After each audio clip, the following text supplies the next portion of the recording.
गया था अमेरिका में। देखिए, इसको साइंटिफिकली प्रूव नहीं कर सकते। जब भगवान बुद्ध की आत्मा ने उनके शरीर में प्रवेश किया और उन्होंने खुद उस आत्मा को जाने के लिए कहा, क्या था ये? बुद्ध की स्वर्णिम काया आई, ओशो ने स्वागत किया।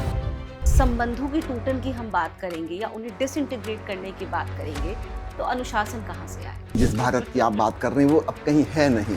जैन परिवार में जन्म हुआ उनका, तो क्या वो एक विचारधारा आपको लगा इनिशियल ईयर्स में उन पर हावी थी?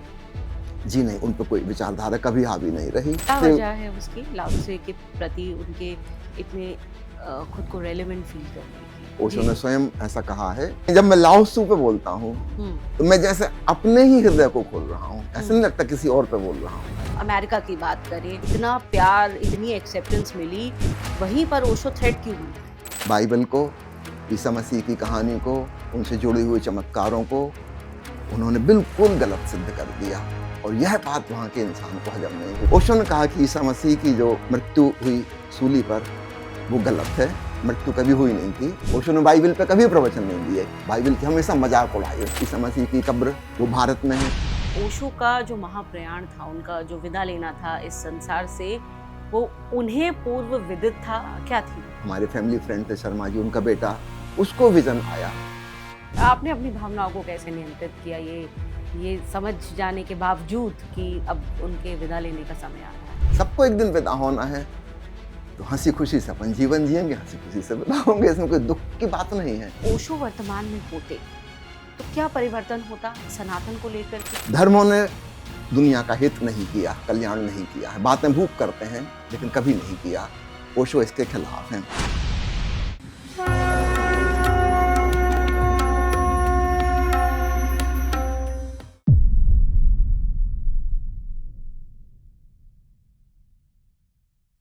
ये बात स्पष्ट हुई थी, उन्हें पॉइजन ही दिया गया था अमेरिका में। देखिए, इसको साइंटिफिकली प्रूव नहीं कर सकते क्योंकि कुछ पॉइजन ऐसे होते हैं जो नॉन डिटेक्टेबल हैं, सिम्टोमेटिक के सिम्टोमेटिक है ना। रेडिएशन पॉइजनिंग है, रेडिएशन हो गया, निकल गया, कोई केमिकल तो है नहीं कि बाद में पकड़ लो उसको, टेस्ट कर लो। जब भगवान बुद्ध की आत्मा ने उनके शरीर में प्रवेश किया और उन्होंने खुद उस आत्मा को जाने के लिए कहा, क्या था ये? तो ओशो बहुत पीड़ा से गुजरे और करीब 3 हफ्ते बाद अचानक लगा कि सारी पीड़ा खत्म हो गई, है ना। और उस दिन उनको लगा कि उनके शरीर में जो इम्प्योरिटी आ गई थी वो सब समाप्त हो गई, उनका शरीर अब पुनः शुद्ध हो गया जैसा कि पहले था। और उसी रात वह घटना घटी, जैसे दरवाजा किसी ने खटकाया हो, नींद खुली उनकी, तो एक्चुअली दरवाजा तो खुला ही नहीं था, खटकाया भी नहीं था, लेकिन ऐसा लगा। और बुद्ध की स्वर्णिम काया आई, ओशो ने स्वागत किया, है ना। और बुद्ध ने कहा कि मैं अपना वचन पूरा करने आया हूं, मैं तुम्हारे शरीर में रहूंगा। ओशो ने उनका स्वागत किया कि मोस्ट वेलकम, आप भी इस देह में रहें। तो करीब कुछ दिनों तक वो ओशो के शरीर में रहे। ओशो ने उस समय अपना नाम भी चेंज कर लिया, भगवान श्री हटा के बुद्ध नाम उसमें मैत्रेय वर्ड जोड़ लिया था। फिर कुछ दिनों के बाद ओशो ने कहा कि अब वह नाम हटा सकते हैं, कि भगवान मैत्रेय को विदा कर दिया है फिर से। ऐसा क्यों हुआ लेकिन? बुद्ध, देखिए, बुद्ध में कौन आया था? उनका मन कब का बना था? 2500 साल पहले का, जो जंगल में रहते थे, गांव-गांव भीख मांगते थे, वो वाले बुद्ध। वो मन यहाँ आया। अब ओशो रह रहे हैं एक आलीशान भवन में, लग्जरी में रह रहे हैं, है ना। सिर्फ 100 मीटर जाना रहता था उनको प्रवचन देने के लिए। 100 मीटर भी कभी पैदल नहीं गए, एक बार भी जिंदगी में नहीं गए, वो भी रोल्स रॉयस में बैठ के जाएंगे 100 मीटर। बुद्ध तो सोच ही नहीं सकते थे। ओशो का भोजन, उनका रहना, उनका खाना पीना। अब बुद्ध को आदत थी जंगल में जमीन पे सोने की, ओशो सो रहे हैं आलीशान बिस्तर पे, उनको पसंद नहीं आया। एयर कंडीशन क्या हो जानते ही नहीं थे। यानी ओशो का लाइफस्टाइल महात्मा बुद्ध की आत्मा को सूट नहीं किया, सूट ये नहीं कहना किया, सही हाँ। होगा। ओशो रह रहे हैं 16 डिग्री टेम्परेचर पे, उनके खुद के पैर के नाखून नीले पड़ जाते थे, उनकी इतनी ठंडक पसंद थी। अच्छा, हमेशा 16 डिग्री हाँ, एसी का टेम्परेचर हाँ, रखते उनको थे। गर्मी बहुत परेशान अच्छा। करती थी। अब बुद्ध रहने वाले बिहार के, जरा सोचो कितनी गर्मी उस समय हुआ करती थी, है ना। तो वो सामंजस्य नहीं बैठा। तो ओशो ने कहा कि आपका वचन पूरा हो गया, अब आप विदा हो जाएं। आप जो कहा था वो पूरा हो गया, ताकि आपकी बात अधूरी ना रह जाए। वो बात पूरी हो गई है और जो काम आप चाह रहे वो मैं कर ही रहा हूँ। मैं मित्रवत कार्य कर रहा हूँ, जैसा कि उन्होंने कहा था कि मैत्रेय रूप में मैं आऊंगा। मैत्रेय का मतलब जस्ट लाइक ए फ्रेंड। तो ओशो गुरु शिष्य का संबंध समाप्त कर चुके थे, भगवान शब्द छोड़ चुके थे, सन्यास के कपड़े और माला जो पहनाते थे वो बंद कर चुके थे।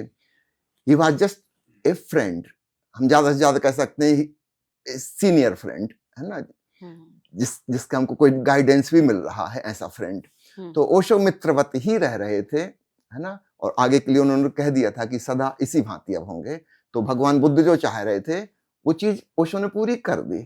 तो भगवान बुद्ध की सूक्ष्म शरीर को भी ये बात समझ में आई कि मुझे कष्ट झेलने की जरूरत नहीं है, 16 डिग्री में रहकर मैं जाता हूँ, मेरा काम जो मैं चाह रहा था वो हो ही रहा है।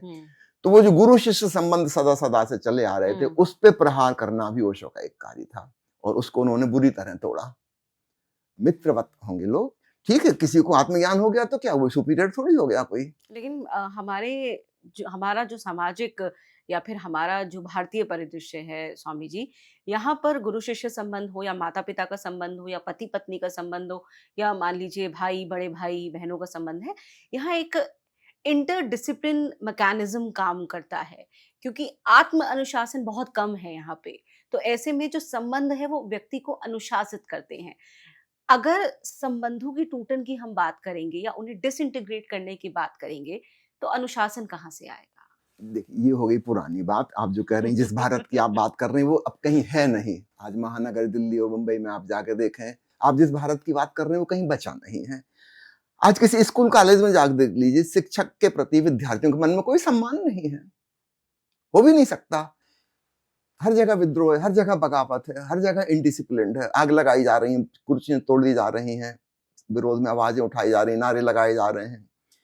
वो बात बची कहाँ? हम सिर्फ पुरानी बातों को दोहरा रहे हैं, वो तथ्य में कहीं भी नहीं है। अब आज की दुनिया को देखते हुए हमें एक नए ढंग का डिसिप्लिन लाना होगा जो फोर्स्ड ना हो, है ना।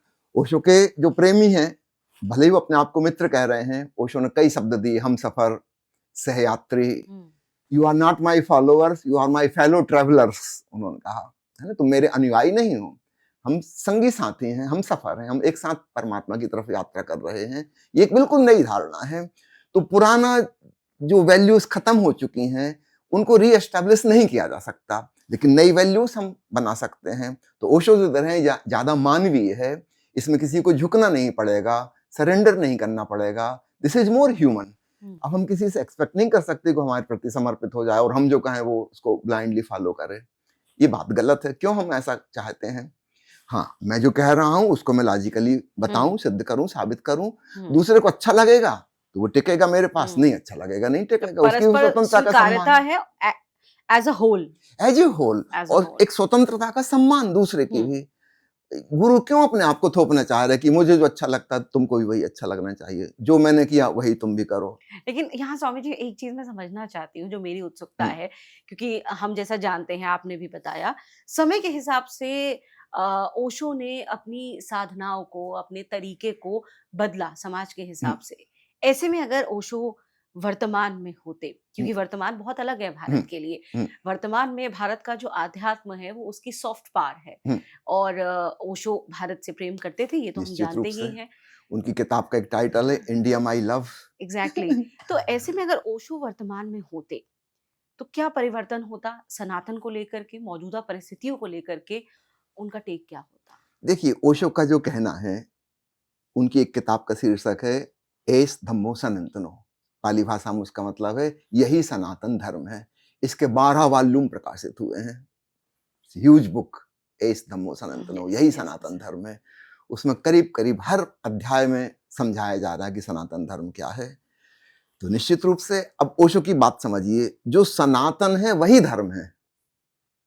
सनातन धर्म हमको एडजेक्टिव जोड़ के नहीं कहना चाहिए कि particular type of religion is Sanatan, that's not true.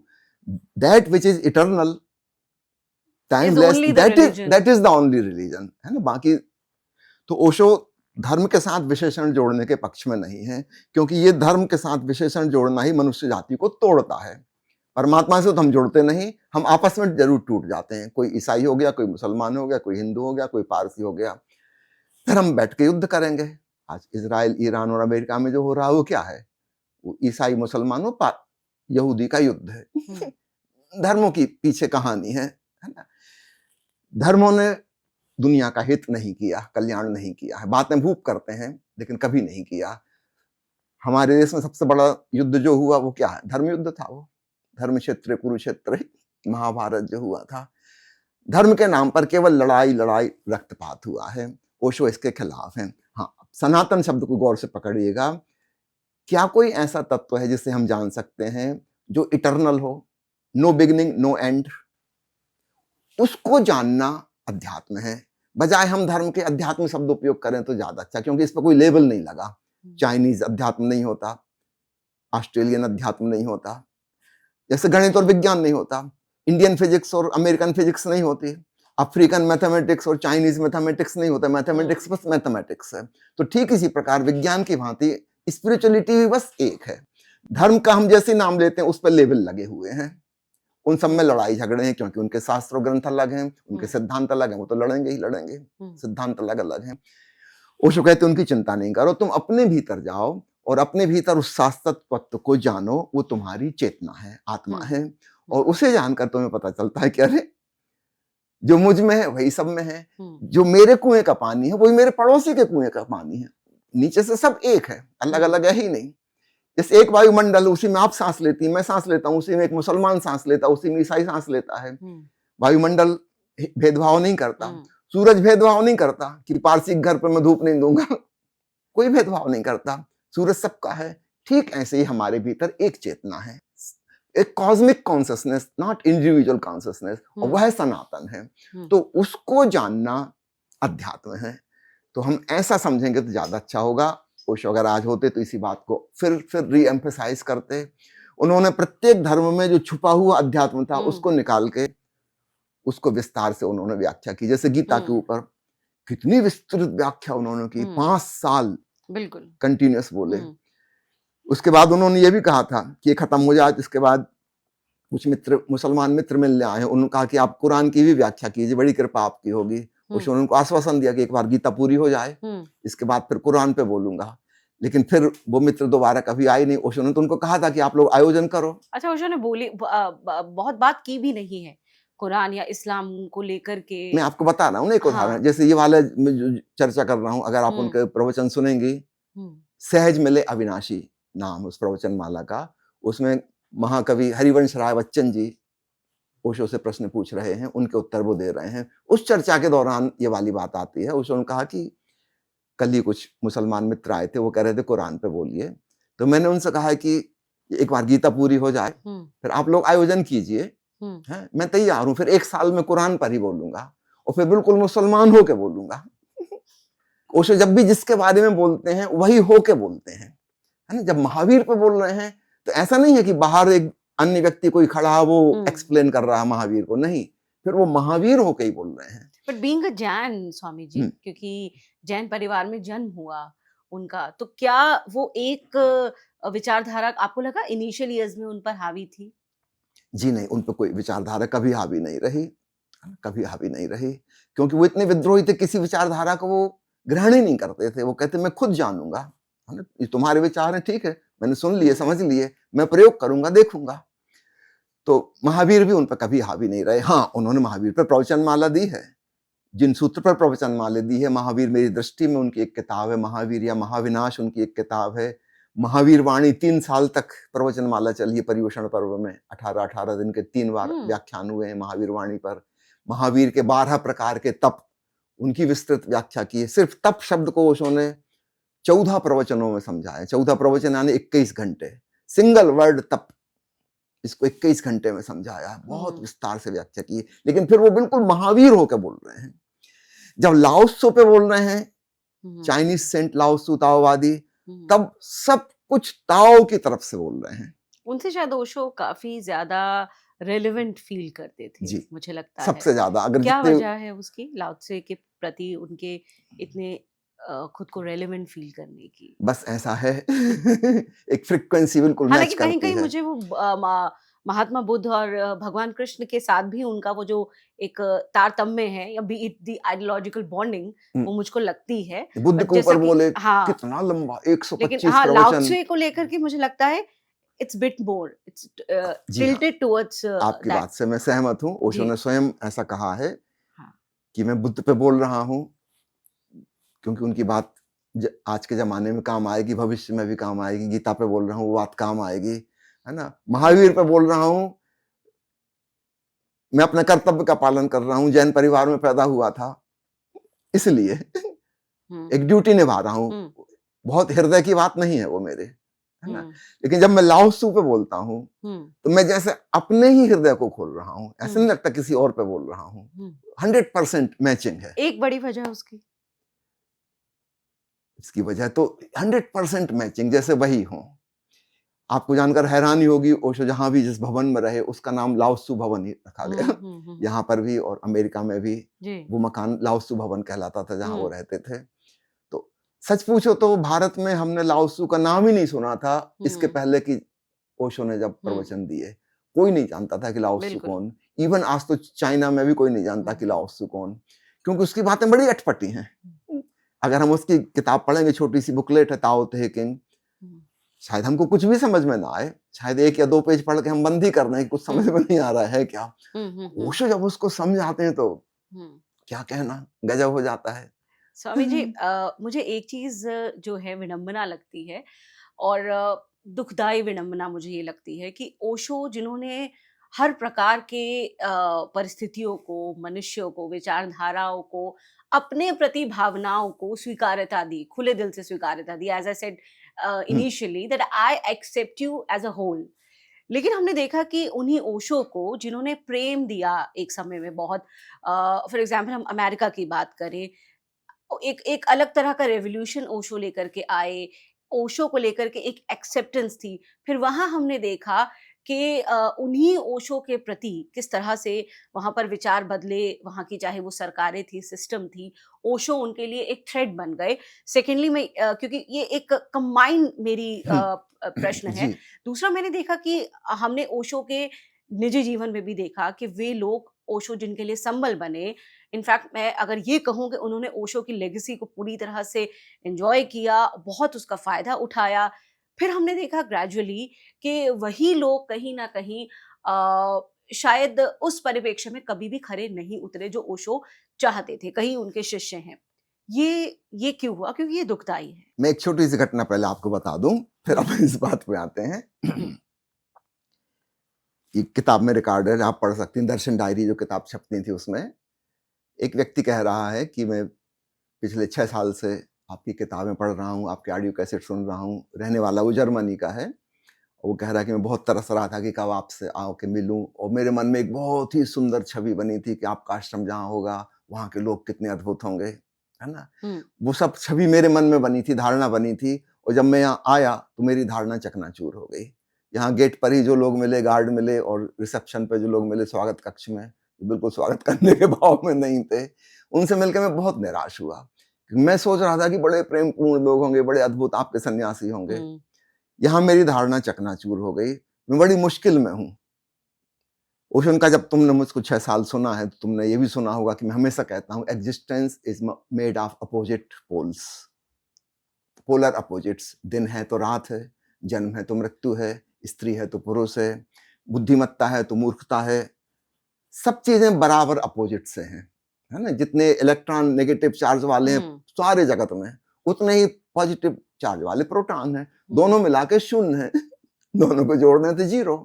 तो 0 से सब आया, 0 में सब विलीन हो रहा है, और अभी भी वो जस्ट अपोजिट में 0 है। पूरा एग्जिस्टेंस डुअलिस्टिक, द्वंद्व से बना हुआ है, विपरीत का। तुमने ये बात सुनी, उस व्यक्ति ने कहा, ये वाली बात आपने कई दफे अलग अलग उदाहरणों से समझाई है। ओशो ने उससे पूछा, अब तुम बताओ मेरा अपोजिट कहाँ है, who is my polar opposite. वो आदमी चुप रह गया। फिर ओशो ने उत्तर दिया, माई आश्रम is my polar opposite. So he never wanted ashram the way it was. लेकिन ऐसा ही हो सकता है, existence is made of opposites. इस बात को समझिए।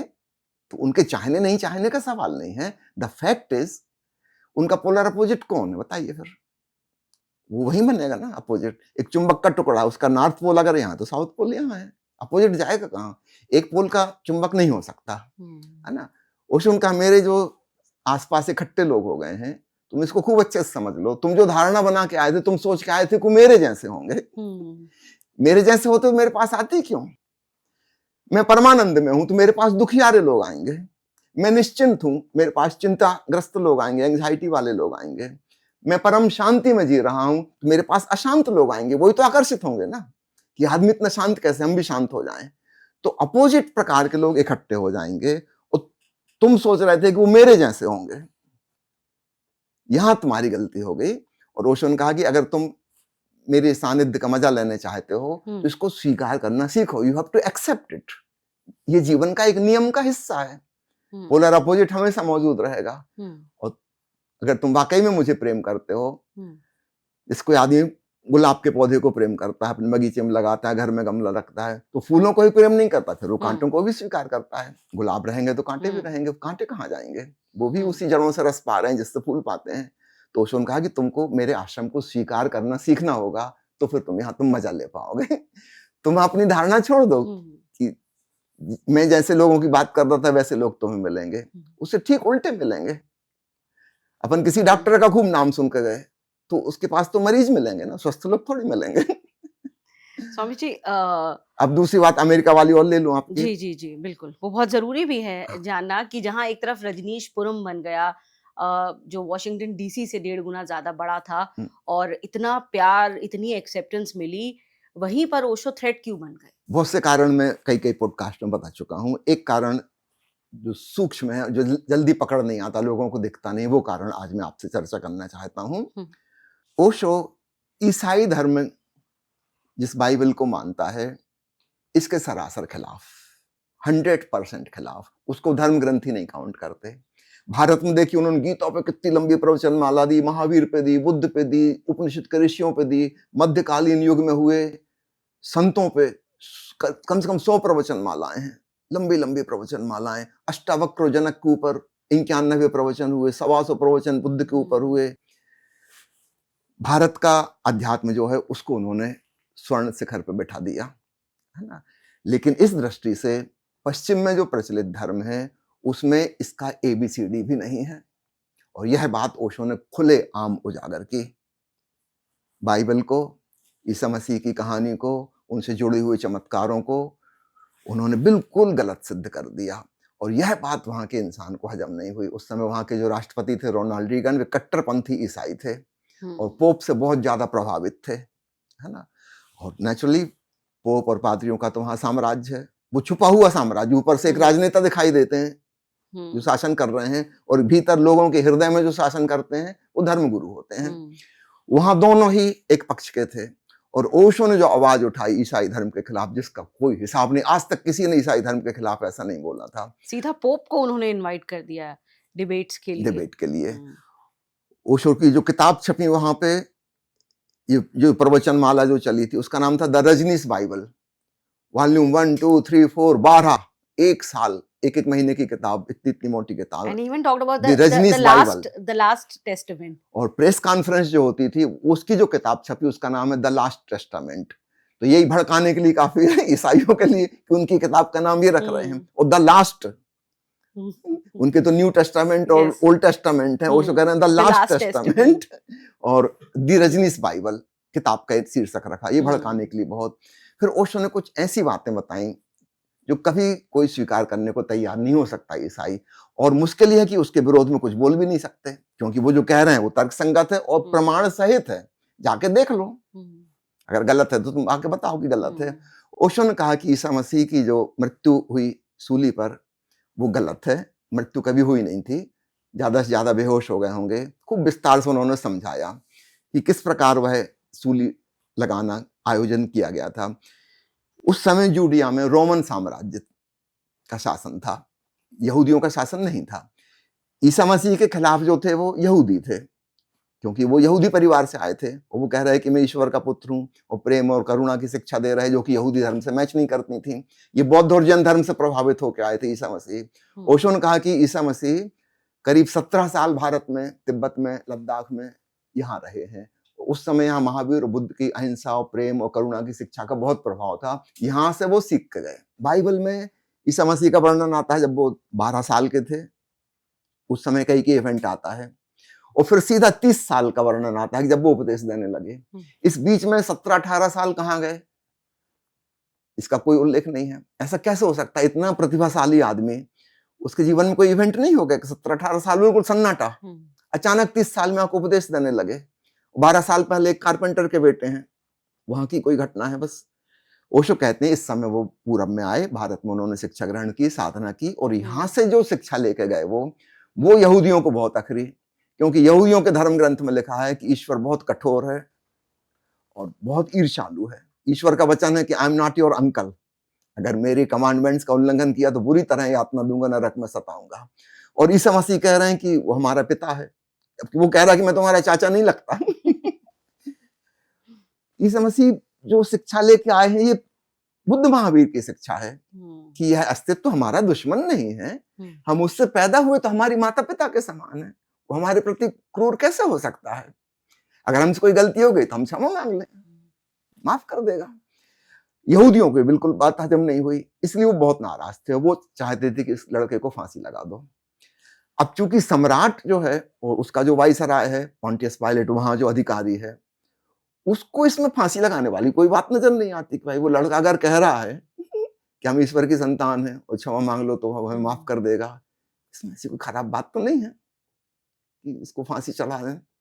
लेकिन यहूदी पीछे पड़े, अब प्रजा को नाराज नहीं कर सकता राजा, प्रजा बहुमत में है, हंगामा, शासन पलट दें, कुछ कर दें, विद्रोह हो जाए, तो पोंटियस पायलट को इसको मजबूरी में सूली चढ़ानी पड़ रही है, तो उसने ऐसा इंतजाम किया कि इनको यहां से बचा के भेज दिया जाए। तो एक तो उसने शुक्रवार का दिन चुना, इसलिए उसको गुड फ्राइडे कहते हैं। गुड मतलब when he was escaped, escape करने का इंतजाम किया गया है गुड फ्राइडे को, है ना, क्योंकि यहूदी मानते हैं कि शनिवार को कुछ किया नहीं जा सकता, शनिवार उनकी छुट्टी का दिन होता है, पवित्र दिन। यानी इजराइल में जब 1948 में इजराइल बना था, उस समय के जो कट्टरपंथी यहूदी थे, इनको अगर शनिवार को टीवी न्यूज देखनी है सुबह, तो वो शुक्रवार को टीवी ऑन कर देंगे, रात भर चलेगा टीवी, क्योंकि शनिवार को बटन नहीं घुमा सकते, कट्टरपंथी, शनिवार को कुछ किया नहीं जा सकता। तो इस प्रकार से आयोजना की गई थी कि शुक्रवार को सूली चढ़ाएंगे, है ना, और उनके शिष्यों को सब समझ लिया था उन्होंने षड्यंत्र बना के कि हम सुबह से वाइसराय आएगा ही नहीं, देर करता जाएगा, सरकारी काम में डिले हो ही सकती, bureaucratic delay delay delay, afternoon में आएंगे और सूली पे चढ़ाएंगे। तो सूली पे क्या हाथ पैर में कीले ठोक दिए जाते हैं, तो आदमी मर तो नहीं जाता, बूंद बूंद खून टपकता रहेगा, डिहाइड्रेशन हो जाएगा, ब्लड प्रेशर डाउन हो जाए, बेहोश हो जाए, मर तो नहीं सकता। 33 साल का एक युवा स्वस्थ व्यक्ति को मरने में कम से कम 3 दिन लगेंगे सूली पे। तो इस प्रकार यह साजिश रची गई थी कि शुक्रवार को डिले करते जाएंगे, सुबह से सूली नहीं लेंगे, होते होते आफ्टरनून में, शाम होने के पहले यहूदियों का नियम है कि सूली से लाश को उतार लिया जाएगा, गुफा में रख दिया जाएगा, शनिवार को कुछ कर नहीं सकते, फिर संडे मॉर्निंग को पुनः सूली पर चढ़ाया जाएगा।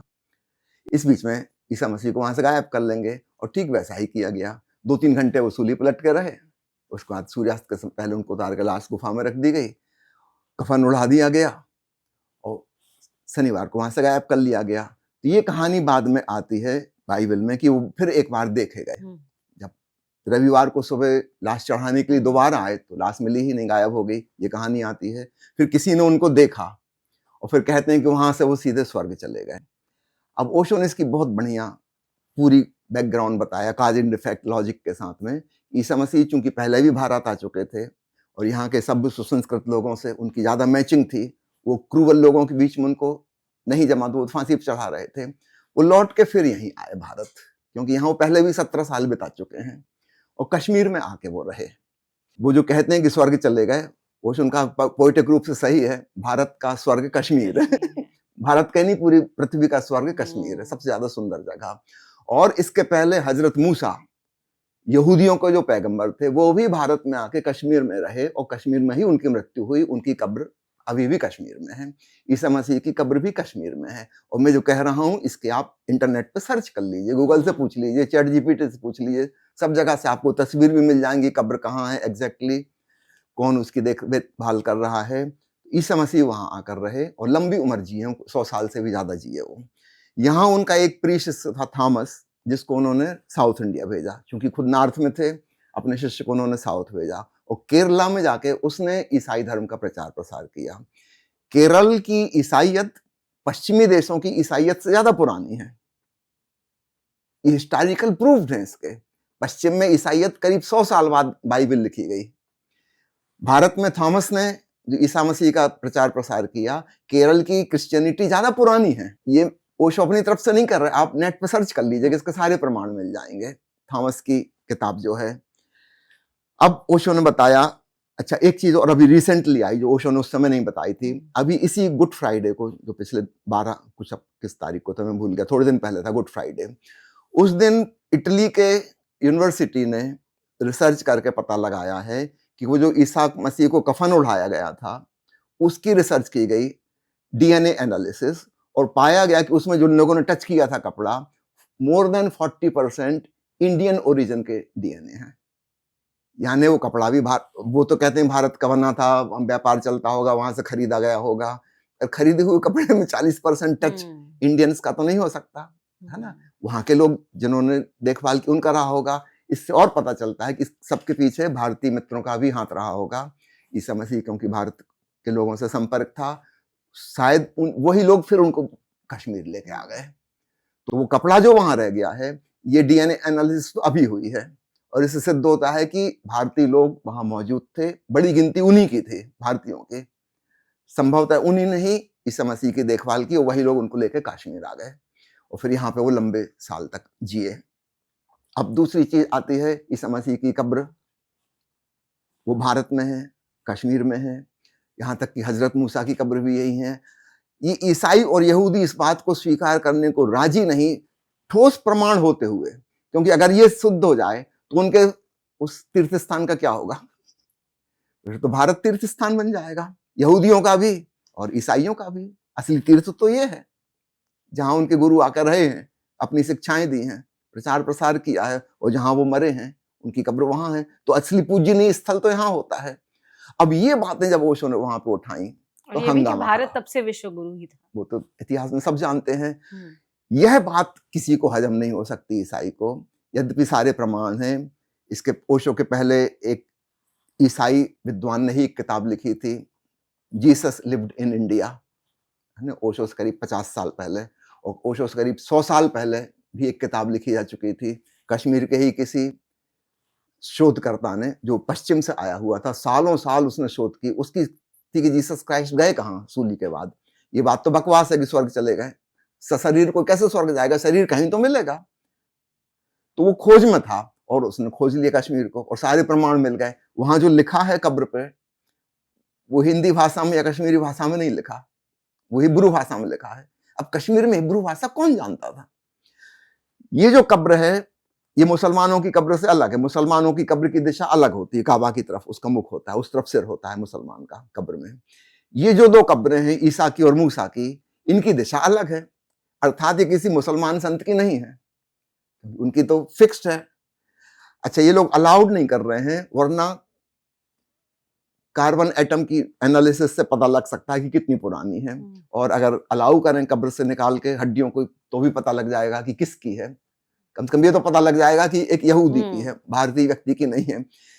आपको जानकर हैरानी होगी, बाइबल में जिक्र आता है कि हजरत मूसा जहां टहल रहे थे अपने लोगों के साथ, यहूदी कबीलों में से 10 कबीले वहां से खो गए।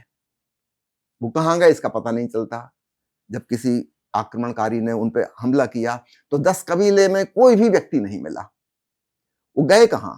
अब देखिए दूसरा, कश्मीर में जहां मूसा की कब्र है, उसके आसपास के इलाके में 10 गांवों के नाम ठीक वही हैं जो 10 कबीलों के नाम वहां थे। वो सारे के सारे लोग यहां आके बसे। इस एरिया के जो कश्मीरी लोग हैं, इनकी शक्ल सूरत भारतीय लोगों से नहीं मिलती जुलती।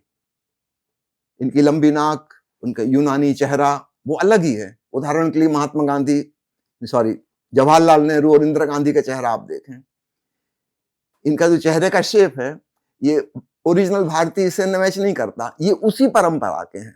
इनके पूर्वज यहूदी रहे हैं, इनका चेहरा यहूदी है बिल्कुल, उनके नाक नक्श यहूदी हैं। लेकिन वो कहते हैं हमारा गोत्र भारतीय, हम तो भारतीय गोत्र। देखिए, जो इतने सालों से रह रहा है 2000 साल से, या तो उसको मुसलमान बनकर रहना पड़ेगा, हिंदू बनकर रहना पड़ेगा, जिनके बीच में रह रहे हैं तो बदल जाएंगे, लेकिन डीएनए थोड़ी बदलते हैं। अगर डीएनए एनालिसिस की जाए इन परिवार के लोगों की, हम पाएंगे वो यहूदी वहां से आते हैं, भारत के जीन्स उनमें नहीं मिलेंगे। तो ओशो ने ये सारी बातें उजागर की और इसलिए तहलका मच गया। पूरा ईसाई धर्म जो है उसकी तो जड़ें हिला दी, क्योंकि ईसाई धर्म इसी पे खड़ा है कि रिसरेक्शन हुआ था, चमत्कार हुआ था, ईसा मसीह पुनः जीवित हो गए थे। अब ये कहानी पूरी फाल्स सिद्ध हो जाती है। और ओशो के पास इतने प्रमाण थे जिसका कोई हिसाब नहीं। उस जमाने में तो इंटरनेट नहीं था, अब तो सारी सुविधाएं, कोई भी व्यक्ति अपने घर बैठे बैठे सब कुछ सर्च कर सकता है। ओशो स्वयं पहलगाम गए थे, और पहलगाम का जो अर्थ होता है कश्मीरी लैंग्वेज में, उसका अर्थ होता है गडरिये का गांव। ईसा मसीह अपने आप को गडरिये कहते थे और अपने शिष्यों को कहते थे भेड़ बकरी, कि मैं तुम्हारी रक्षा करने आया हूं, तुमको बचा के ले जाऊंगा, मैं तुम्हारा मसीहा हूं। गडरिया अपने भेड़ों की देखभाल करता है, तो पहलगाम का अर्थ होता है गडरिये का गांव। अच्छा, एक और आश्चर्य की बात है, मैं जहां पर जन्मा उसका नाम है गाडरवारा, मध्य प्रदेश में, है ना। ओशो ने कहा कि हद हो गई, मेरे गांव का नाम गाडरवारा, उसका अर्थ भी यही होता है गडरिये का गांव। ये पहलगाम जाके उनको जब पता चला, तब उनको ख्याल आया कि जहां पे मेरा स्थान है रहने का, हो सकता है ईसा मसीह वहां भी आए हों, क्योंकि मध्य प्रदेश में जिस इलाके में हम रहते वहां तो भेड़ होती ही नहीं है, उस इलाके में भेड़ होती नहीं, उस मौसम, उस जलवायु में, तो वहां गडरिये का गांव कैसे हो जाएगा वो। तो संभव है ईसा मसीह यात्रा करते रहे हों जगह जगह, उस जगह भी आए हों, वहां उनका खूब प्रभाव पड़ा हो, और तब गांव का नाम ही गडरिये का गांव हो गया, गाडरवारा हो गया। ओशो ने जब ये बातें बताई तो आप समझ सकती कैसा तहलका मच जाएगा। 2000 साल से वो जो मान रहे थे वो सब गलत है, बकवास है। इसलिए अमेरिका के धर्मगुरु और वहां के राजनेता आग बबूला हो गए, आग बबूला हो गए, जो कि बिल्कुल स्वाभाविक था। ओशो ने भारत के अध्यात्म को ही अध्यात्म बताया, और वहां जो चल रहा है उसको तो अध्यात्म की कैटेगरी में ही नहीं गिनते। ओशो ने बाइबल पे कभी प्रवचन नहीं दिए, ईसा मसीह के वचनों पे प्रवचन दिए हैं। 2 सीरीज हैं, एक का नाम है द मस्टर्ड सीड और दूसरे का नाम है द कम फॉलो मी। ये दोनों प्रवचन मालाएं सेंट थॉमस, जो केरला में ईसा मसीह की प्रचार प्रसार करने गया था शिक्षा, ये उसके वचन हैं।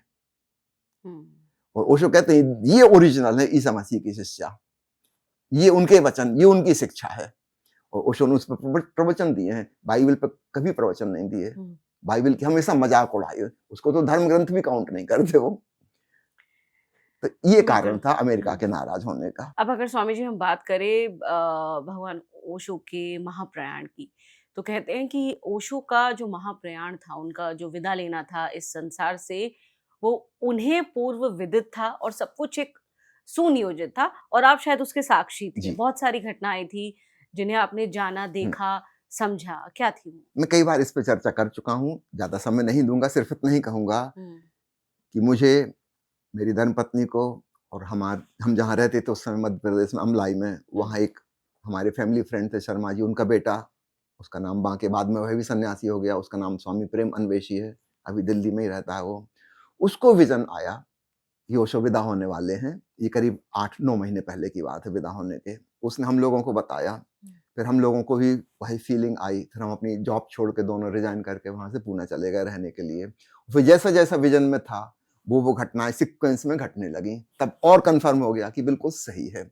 इस बीच में करीब 10 किताबें ओशो की रिप्रिंटेड हुई, नए एडिशन आए, और ओशो ने उन किताबों में एक टाइटल के साथ एक सब टाइटल और लिखा, और ये 10 सब टाइटल स्पष्ट इशारा कर रहे हैं कि मैं जाने वाला हूं। अच्छा, है ना।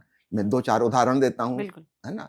समझो किताब का नाम है पथ के प्रदीप, सब टाइटल है जला तो दिए हैं, जलाए रखना। Yes yes yes. हाँ। किताब का नाम है एक ओंकार सतनाम, सब टाइटल है एक गीत गालूं और तो चलूं, एक और गीत गालूं तो चलूं। और एक है किताब का नाम है फिर नहीं शिक्षा में पुकारूंगा, क्रांति। कुछ ऐसा। हाँ। उसका नाम है सुन सको तो सुनो, थोड़ी देर और पुकारूंगा, फिर मैं चला जाऊंगा। यस। तो इस प्रकार के नाम ना, तो बिल्कुल स्पष्ट है कि मैं जा रहा हूँ। लेकिन ये बात कौन समझ सकता था? मैं और मेरी पत्नी समझ सकते थे, जो बहुत गहन चीजें जानते। अन्य लोगों को लग रहा था कि पोएटिक है, सिंबॉलिक है ना। सिंबॉलिक तो नहीं थे।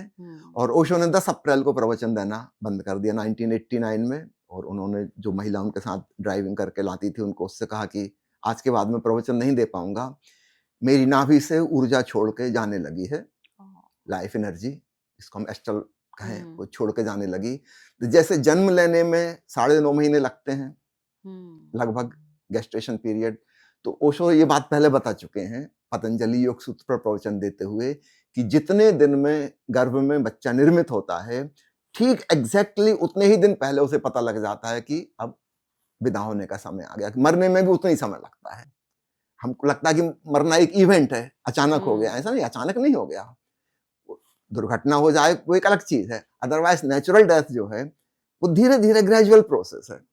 तो ओशो का ठीक उतने एग्जैक्ट उतने दिन पहले पता लग जाएगा। तो ओशो को ठीक 284 दिन पहले पता चल गया था। Normal gestation period 280 days plus minus 7 होता है, तो ओशो का 284 रहा होगा। तो 10 अप्रैल 1989 से लेकर 19 जनवरी 1990 तक 284 दिन होते हैं। तो उनको तो पता है कि मैं जा रहा हूं, उन्होंने सब इंतजाम वैसे ही कर दिए। अपनी समाधि भी बनवा ली। कहा नहीं कि समाधि बनवा रहे हैं, कहा कि बेडरूम, बेड ऐसा बनवा रहे हैं। ऐसा कोई बेडरूम होता पूरा कांच का, सब तरफ से ट्रांसपेरेंट, इतना बड़ा विशाल काय जिसमें 250 आदमी बैठ सके, ऐसा कहीं बेडरूम होता है? बना रहे हैं समाधि, लेकिन कहेंगे तो अभी लोग रोने बैठ जाएंगे। आपने अपनी भावनाओं को कैसे नियंत्रित किया, ये समझ जाने के बावजूद कि अब उनके विदा लेने का समय आ रहा है? देखिए, ओशो की बातें जो सुनता है, समझता है, वो इस बात को भी स्वीकार कर लेता है कि जन्म भी स्वागत योग्य है, मृत्यु भी स्वागत योग्य है। सबको एक दिन विदा होना है, तो हंसी खुशी से अपन जीवन जिएंगे, हंसी खुशी से विदा होंगे, इसमें कोई दुख की बात नहीं है। ओशो की किताब है मैं मृत्यु सिखाता हूं। अंग्रेजी में किताब है the art of dying. Art of living की तो बहुत लोग बात करते हैं, ओशो आर्ट ऑफ डाइंग सिखा रहे हैं, मरने की कला। तो ओशो ने इतनी विस्तार से इस बात को बताया है कि मृत्यु, एक जागृत व्यक्ति की मृत्यु उसका महापरिनिर्वाण है। ये परम उत्सव की घटना है। जिस विराट परमात्मा से, अस्तित्व से हम आए थे, उसमें विलीन हो रहे हैं। एक बूंद बूंद कहीं बारिश हुई थी, फिर एक नदी बनी थी। अब ये नदी पुनः सागर में मिलने जा रही है, जहां से वो आई थी ओरिजिनल। तो अपने परम रूप में समाने जा रही है। ये तो उत्सव की घड़ी है। हाँ, नदी के रूप में समाप्त हो रही है, लेकिन सागर रूप में हो रही है। तो दो पक्ष हैं, एक नदी का मिटना, दूसरा तरफ एक सागर हो जाना। तो वह व्यक्ति जो जागृत है, अपने भीतर आत्मज्ञान पा चुका है, उसकी मृत्यु सिर्फ मृत्यु नहीं है शरीर की, परमात्मा हो जाना है। उसकी आत्मा अभी तक एक कैद में बंद थी, अब कैद की दीवारें गिर रही हैं, परम खुले आकाश में वह मुक्त हो जाएगी। तो यह तो परम उत्सव की घड़ी है। तो ओशो ने हमको इसके लिए तैयार किया था। ओशो के पहले और भी कई मृत्युएं आश्रम में हो चुकी थी। मेरे पिताजी की मृत्यु हुई थी, उसमें भी खूब उत्सव मनाया गया था। ओशो ने कहा कि वो आकाश में विदा हुए हैं, ये कोई साधारण मृत्यु नहीं है, इसका उत्सव सेलिब्रेशन किया जाए। तो ओशो हमको इसके लिए खूब तैयार करके गए थे कि death is also celebration, life is also celebration. जीवन को तो उत्सव बनाया है, मृत्यु को भी उत्सव जी हाँ बनाना सिखा गए ओशो। स्वामी जी, क्योंकि ओशो सिर्फ एक विचार नहीं थे, ओशो के साथ लाखों करोड़ों लोग जुड़े हुए थे, जिन्हें हम ओशो के फॉलोअर्स कह लीजिए, शिष्य कह लीजिए, प्रेमी कह लीजिए। ऐसे में एक सवाल लोगों के मन में ये आता है, जो बहुत इंटरनल सिस्टम नहीं जानते हैं, कि उसके बाद क्या हुआ। क्योंकि ऐसे में अक्सर हम ये देखते हैं कि कोई क्या, एक सत्ता हस्तांतरण होता है, एक बहुत बड़े धर्म गुरु जब जाते हैं, तो ऐसे में हर कोई ये समझना चाहता है कि फिर उसके बाद क्या हुआ। सिंपल अगर मैं आपसे सहज शब्द में पूछूं, क्या ओशो के कोई उत्तराधिकारी हैं या थे? जी नहीं, ओशो के साथ ये वाली बात लागू नहीं होती, है ना। इस बात पे आने के पहले मैं थोड़ी सी भूमिका बता दूं आपको। ओशो ने कहा कि आज से 5000 साल पहले जैन धर्म के प्रथम तीर्थंकर आदिनाथ हुए और उन्होंने एक बड़ी क्रांति की। उन्होंने ईश्वर को हटाया। अनीश्वरवादी धर्म वहां से शुरू हुआ, आदिनाथ से, है ना। आदिनाथ का उल्लेख वेदों में भी आता है बड़े सम्मान सहित, है ना। पहली बार अनीश्वरवादी धर्म, उन्होंने बहुत बड़ी क्रांति की। लेकिन जैनियों ने ईश्वर की जगह कर्मकांड को रख लिया। भांति भांति की तपस्याएं, उपवास करना, ये करना, वो करना है, रिप्लेसमेंट हो गया, सब बात कचरा कूड़ा हो गई। फिर बुद्ध आए 2500 साल बाद आदिनाथ के, इन्होंने एक दूसरी बड़ी क्रांति की, सब कर्मकांड के विरोध में गए। वो कोई कर्मकांड की जरूरत नहीं, सिर्फ ध्यान, meditation is enough. Great revolution, कि धर्म के नाम पे जो कुछ भी चल रहा था, जस्ट ड्रॉप इट, सिर्फ मेडिटेशन करो, दैट्स इट। खूब अच्छा हुआ। लेकिन संगठन, संघ कायम रहा। संघम शरणम गच्छामि, बुद्धम शरणम गच्छामि। वो जो संगठन है वो नहीं टूटा। तो जैन धर्म में भी नहीं टूटा संगठन, वो पुरोहितों का, पादरियों का, पंडितों का, विद्वानों का संगठन बरकरार रहा। ईश्वर हट गया, इन्होंने जगह ले ली। अब यहाँ ध्यान आ गया, लेकिन ध्यान के साथ संगठन बरकरार रहा। और चूंकि बुद्ध स्वयं राजकुमार थे, वो इस बारे में खूब अच्छे से जानते थे, उन्होंने खूब अच्छा संगठन तैयार किया। निश्चित रूप से बौद्ध धर्म खूब प्रसारित हुआ, एशिया के सारे देशों में फैल गया, खूब प्रचार प्रसार उसका हो सका। लेकिन संगठन ने ध्यान के प्राण ले लिए। हम थोड़ी देर पहले बात कर रहे थे, जहां फ्रीडम ना हो वहां लव प्रेम के भी प्राण निकल जाएंगे, है ना। ठीक ऐसे ही ध्यान के साथ जब संगठन हावी हो गया तो फिर वो ध्यान नहीं बचता, है ना। बुद्ध से वहां चूक हो गई, और यह स्वाभाविक है क्योंकि ऐसा पहले कभी हुआ नहीं था। अब ओशो की दृष्टि से वो पिछले सारे बुद्ध पुरुषों की जीवन कथा देख सकते हैं, और उन्होंने जो एनालिसिस की कि असली दुश्मन क्या है अध्यात्म का। असली दुश्मन ईश्वर भी नहीं है, आत्मा भी नहीं है, असली दुश्मन है संगठन। वो जो संस्था बन जाती है, उसके नियम कानून वो लोगों को जकड़ लेंगे, कैद कर लेंगे, उनकी सारी फ्रीडम खत्म कर देंगे। तो जिस बात के प्रति विद्रोह कर रहे थे, स्वतंत्रता सर्वोपरि है, हम ही फिर उसके कारागृह बना लेंगे। तो ओशो संगठन बनाना नहीं चाहते। हाँ, संस्थाएं बने, छुटपुट अपना काम करें और विदा हों। जैसे एक बच्चा जन्मता है, बड़ा होता है, खत्म हो जाता है, मर जाता है, आगे के लिए स्वतंत्र, फिर जो होगा होगा, आगे जानेंगे। तुम कौन हो ठेकेदार आगे की पीढ़ियों के। तो ओशो ने किसी को अपना उत्तराधिकारी नहीं चुना, क्योंकि उत्तराधिकारी चुनते ही संगठन बन जाएगा, फिर एक सिस्टम बन जाएगा, फिर वो आदमी तानाशाह बन जाएगा, डिक्टेटर। जैसे ईसाइयों के ऊपर बैठा है पोप, हिंदुओं के ऊपर बैठा है शंकराचार्य। हर धर्म गुरु के एक श्रृंखला है, वो बड़ी ब्यूरोक्रेटिक होती है, वो पॉलिटिकल होती है। याद रखिए, कोई भी संगठन स्पिरिचुअल नहीं होता। संगठन हमेशा पॉलिटिकल होगा, इकोनॉमिकल होगा, सोशल होगा, 25 प्रकार का हो सकता है, स्पिरिचुअल नहीं हो सकता। क्योंकि भीड़ की कोई आत्मा नहीं है, आत्मा इंडिविजुअल की है। मैं अपने भीतर जाऊंगा तो अपने भीतर चेतना को पाऊंगा, भीड़ में कोई आत्मा नहीं होती। भीड़ केवल एक शब्द है, समूह, संगठन, संस्थान एक शब्द है ना। उसमें कोई आत्मा नहीं है, इसलिए वह कभी स्पिरिचुअल नहीं हो सकता। There is no spirit in the crowd. Individual की स्पिरिट है, इसलिए स्पिरिचुअलिटी हमेशा इंडिविजुअल होगी। तो इसकी इंडिविजुअलिटी की फ्रीडम को बरकरार रखने के लिए संस्था की हथकड़ियां और बेड़ियां उस पर ना पड़े, ओशो ने कोई उत्तराधिकारी नहीं चुना। भविष्य में जो लोग होंगे वो अपनी खुद देखेंगे, समझेंगे, ऊपर से कोई सिस्टम उन पर नहीं लादा। इसके साथ एक बहुत बड़ी स्वतंत्रता मिलती है, हम उस कारागृह से मुक्त हो गए। और भविष्य में भी हमें ख्याल रखना है कि संगठन हावी ना हो जाए कहीं भी, है ना।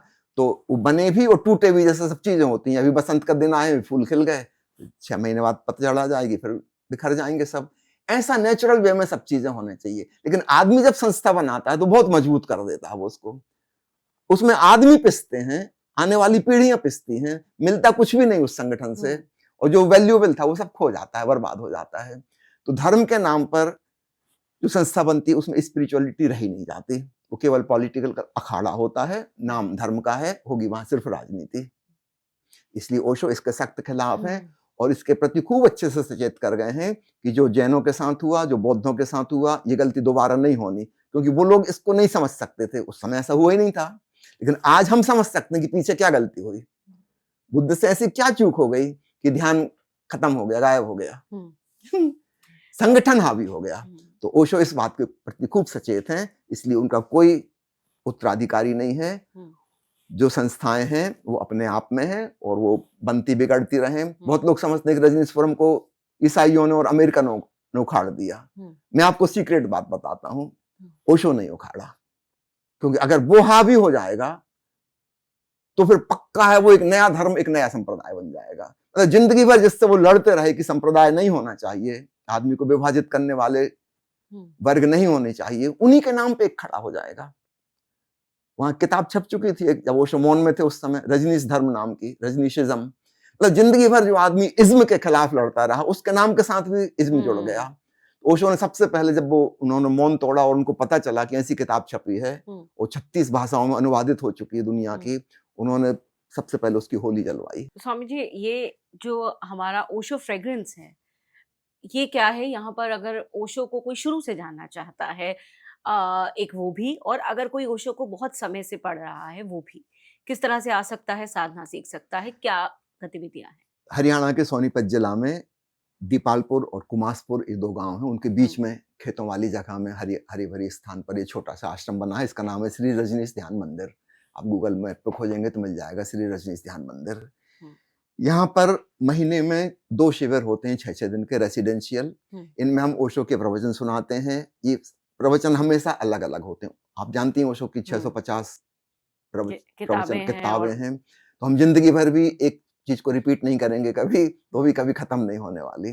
तो कभी बुद्ध के ऊपर होगा, कभी महावीर के ऊपर होगा, कभी लाओ त्सु के ऊपर होगा, कभी मीराबाई के ऊपर होगा, कभी कृष्ण के ऊपर होगा। अलग अलग अलग अलग प्रवचन मालाएं चलती हैं और ध्यान के प्रयोग होते हैं जो ओशो ने बताए।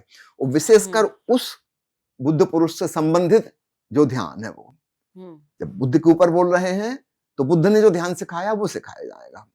जब मीराबाई पे बोल रहे हैं तो भक्ति वाली विधि सिखाई जाएगी। तो सिखावन भी अलग अलग हो जाएगी, ताकि ओशो ने जो विविध आयाम अध्यात्म के उजागर किए हैं वह सब हम सबको परोस सकें, सबको बता सकें।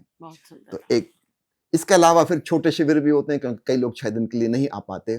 तो एक बार 3 दिन का शिविर होता है महीने में, और एक बार महीने में 1 दिन का शिविर होता है। अक्सर संडे के दिन होता है वो, ताकि लोग थोड़े समय के लिए कम से कम टेस्ट ले सकें, स्वाद ले सकें। इसके अलावा हमारे ऑनलाइन शिविर चलते हैं होल मंथ, हर हफ्ते अलग अलग अलग अलग चलते हैं। तो सुबह 6:30 बजे इसकी रिकॉर्ड चलती है, प्ले होता है, करीब 1.25-2 घंटे का ये रहता है। फिर इसकी रिकॉर्डिंग अवेलेबल रहती है अगले 24 घंटे तक।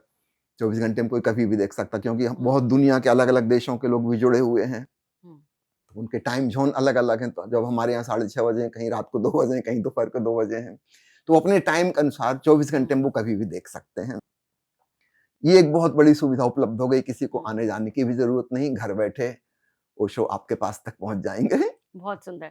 अच्छा, एक चीज मैं जो जानना चाहती हूँ स्वामी जी, लास्टली, आपको मैंने बहुत साल पहले भी देखा और अभी भी आप एक जैसे लगते हैं। तो पहले तो आपका जो डाइट है वो क्या रहता है? आप मेरी और पुरानी फोटो देख लीजिए 1992 की, तब मैं से 25 किलो प्लस था। सन 92 में मेरा वजन 92 किलो था। लोग कहते हैं ना समय के साथ चलो, तो 90 में मैं 90 किलो का था, 91 में 91 किलो का हो गया, 92 में।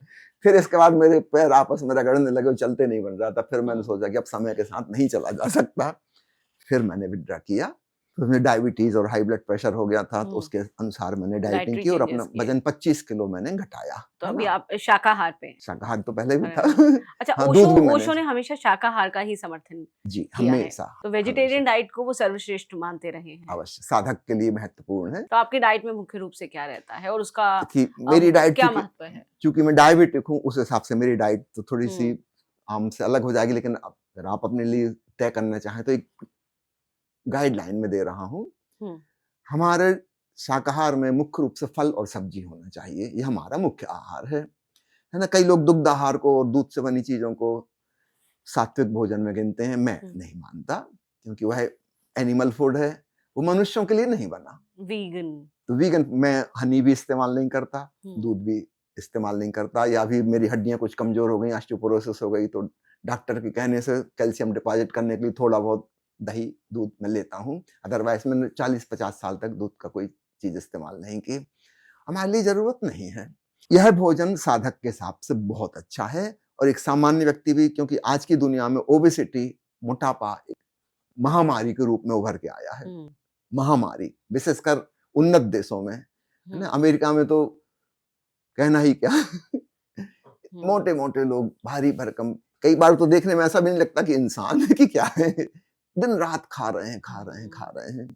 निश्चित रूप से इससे बहुत प्रकार की, जिनको हम कहते हैं मेटाबॉलिक सिंड्रोम, मुख्य रूप से हाइपरटेंशन, फिर डायबिटीज मेलाइटस, फिर हार्ट प्रॉब्लम, किडनी प्रॉब्लम, ये सब शुरुआत हो जाती है। फिर इनके अधिक परिणाम और आते हैं, फिर आंखें खराब होंगी, ब्रेन का सर्कुलेशन खराब होगा, कॉम्प्लिकेशन बढ़ते जाते हैं एक के बाद एक। एमबीबीएस डॉक्टर, आपको तो इस बारे में ज्यादा अच्छे से पता भी है चीजें। तो इस सब को रोका जा सकता है डाइट चेंज करके। हाँ, जब मैं एमबीबीएस पढ़ता था उस समय हमारे देश में जो सबसे ज्यादा कॉमन बीमारी थी वो थी due to malnutrition. Protein की कमी थी, कार्बोहाइड्रेट की कमी थी, विटामिन की कमी थी, मिनरल्स की कमी थी। अब सीनेरियो एकदम चेंज हो गया, कहाँ डेफिशिएंसी की कमी थी, उससे बीमारियां थी, और आज ओवर न्यूट्रिशन, जो जरूरत नहीं, हम खाए जा रहे हैं, बिना काम के खाए जा रहे हैं, being balance is the key. अब इसमें बैलेंस बिल्कुल। लाना होगा और डाइट वाली पार्ट को खूब अच्छे से समझना होगा। मैं निवेदन करूंगा, मेरी एक किताब है संपूर्ण स्वास्थ्य, 2 भागों में, पार्ट 1 एंड पार्ट 2 हिंदी में, ओके। है ना, क्योंकि मेडिकल की किताबें हिंदी भाषा में अक्सर नहीं, तो मेरे मन में हमेशा था कि हिंदी भाषा में बहुत अच्छी किताब लिखी जाए, तो ये मैंने प्रयास किया है। ये हमारी वेबसाइट पर फ्री ऑफ चार्ज अवेलेबल है, oshofragrance.org पे जाएंगे, उसमें आप लिटरेचर में सर्च करेंगे तो बुक्स, उसमें आप लिखेंगे संपूर्ण स्वास्थ्य, तो पार्ट 1 पार्ट 2 हो जाएंगे, उस पर क्लिक करेंगे, आप उसको डाउनलोड कर सकते हैं फ्री ऑफ चार्ज। तो इसको पढ़िए, इसमें एक चैप्टर पूरा न्यूट्रिशन पर है, एक मेटाबॉलिक सिंड्रोम पर है, और डाइट के द्वारा कैसे वजन घटाना, और खूब हम अपनी मर्जी मुताबिक खाना खा सकते हैं। जैसे लोग सोचते हैं कठिन है डाइटिंग, जी बिल्कुल कठिन नहीं है।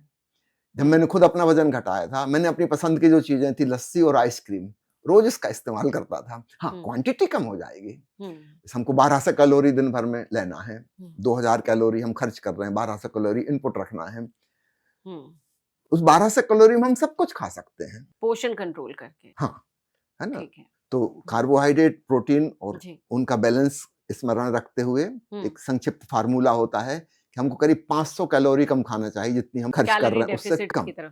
जिससे सामान्यतः एक व्यक्ति 1600-1700 कैलोरी खर्च कर रहा है, कोई मेहनत नहीं कर रहा, कोई जिम नहीं जा रहा, सामान्य जीवन जी रहा है। ऐसा व्यक्ति अगर 1200 कैलोरी भोजन लेगा तो 400-500 कैलोरी कम रहेंगी। जब छोटी सी डेफिशिएंसी होती है तो हमारे ब्रेन को रेड अलर्ट सिग्नल नहीं मिलता। यदि हमने ज्यादा डेफिशिएंसी कर दी कि 2500 खर्च कर रहे हैं और 1200 खा रहे हैं, हमारे बॉडी में रेड अलर्ट सिग्नल आ जाता है और बॉडी प्रिजर्व करना शुरू कर देती है। जो कुछ भी हम खाएंगे पूरा का पूरा बचा के रख ले, उसको फैट में कन्वर्ट करके रख ले, अपने ब्रेन को धोखा देना, उसको पता ना चले। तो 400 कैलोरी की डेफिशिएंसी में हमारे ब्रेन को खबर नहीं मिलती कि हम भूखे हैं, और तब हम मजे से अपनी डाइटिंग कर सकते हैं। और आप इसमें अपनी पसंद की चीजें खाइए, सिर्फ कैलोरी पे कमी करने की कह रहा हूँ, आइटम की कोई रेस्ट्रिक्शन में नहीं लगा रहा। आप अपनी पसंद के आइटम खाइए, क्योंकि यह आपकी जीवन शैली होने वाली कोई 2-4 दिन का मामला नहीं है। You may have to follow it whole long life, है ना। इसलिए अगर आपने अपनी पसंद की चीजें छोड़कर कुछ और चुना डाइटिशियन के कहने से, तो आप बेमन से कितने दिन वो खाएंगे, थोड़े दिन में फिर आपकी बॉडी और आपका माइंड रिवोल्ट कर देगा, और फिर आप फिर ठूस ठूस कर खाना शुरू कर देंगे। नहीं, उस गलती को नहीं करना है। हमेशा पसंद की चीजें खाइए। जितनी बार में आपको डिवाइड करना, 2 बार में खाना है, 6 बार में डिवाइड करना है, हर 2 घंटे में खाना है, that's up to you. Calorie 1200 का इनपुट रहेगा बस, तो आप अपनी पसंद के अनुसार उसको जैसा डिवाइड करना हो कर लो। ये विधि सर्वाधिक सरल विधि है और कोई भी इसका पालन कर सकता है। बहुत बढ़िया, ग्रेट, बहुत सुंदर स्वामी जी। मुझे लगता है कि कई सवाल थे, लोगों की भ्रांतियां भी हो सकती है, भ्रम भी हो सकती है, उत्सुकताएं भी हो सकती हैं, और कुछ गलतफहमियां भी हो सकती हैं। तो प्रयास किया हमने कि हम कवर करें, समय की सीमा हमेशा रहती है, लेकिन बिल्कुल हम लोग अगली एक और पॉडकास्ट में, अगले एक और चर्चा में भी मिलेंगे। बहुत बहुत धन्यवाद स्वामी जी। एक बात और अंत में कहना चाहता हूँ विदा होने के पूर्व जी। मेरा व्हाट्सएप नंबर है 7027327372 70-273-273-72। आप मुझे व्हाट्सएप पे मैसेज भेज सकते हैं। किसी को कोई भी किताब चाहिए, ओशो की 650 किताबें, ओशो फ्रेग्रेंस के द्वारा प्रकाशित करीब 50 किताबें, टोटल 700 किताबें अवेलेबल हैं फ्री ऑफ चार्ज। इसके अलावा ओशो की सारे प्रवचन के ऑडियो HD क्वालिटी में अवेलेबल हैं फ्री ऑफ चार्ज। जो भी आप सुनना चाहें या तो सीधे सुन सकते हैं, या मैं आपको लिंक भेज दूंगा, उसके थ्रू आप डाउनलोड भी कर सकते हैं। यह सब कुछ निःशुल्क है। तो यह भी पहली बार ऐसा हो सका, खासकर ये डिजिटल युग में संभव था, पहले तो ये संभव नहीं था।